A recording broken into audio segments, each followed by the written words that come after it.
ಇದು ಮನೆಯಷ್ಟೇ ಅಲ್ಲ, ನಮ್ಮ ಸಂಗಾತಿ.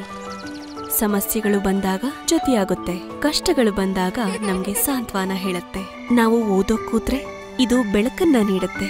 ಶೌಚಾಲಯಕ್ಕೆ ಹೋಗೋದಕ್ಕೆ ಕತ್ತಲಾಗೋವರೆಗೂ ಕಾಯೋಗ್ಬಿಡೋದಿಲ್ಲ. ಇದು ನಮ್ಮ ಮಕ್ಕಳ ಮದುವೆನ ಅಡೆತಡೆ ಇಲ್ದೆ ನಡೆಯುವಂತೆ ಮಾಡುತ್ತೆ. ನೀರು ಸೂರ್ಯನಿಂದ ಸೋರೋದಿಲ್ಲ, ನಲ್ಲಿಗಳಿಂದ ಬರುತ್ತೆ. ಇದು ನಮ್ಮ ಬದುಕನ್ನ ಹಸನಾಗಿಸುತ್ತೆ, ನಮ್ಮ ಕನಸುಗಳಿಗೆ ರೆಕ್ಕೆ ನೀಡುತ್ತೆ, ನಮ್ಗೆ ಸಹಾಯ ಮಾಡುತ್ತೆ. ಇದು ಕಾಯಿಲೆ ಮತ್ತು ಕಷ್ಟಗಳನ್ನ ಹೊರಗಟ್ಟುತ್ತೆ, ಒಳಗೆ ನೆಮ್ಮದಿಯನ್ನ ನೀಡುತ್ತೆ.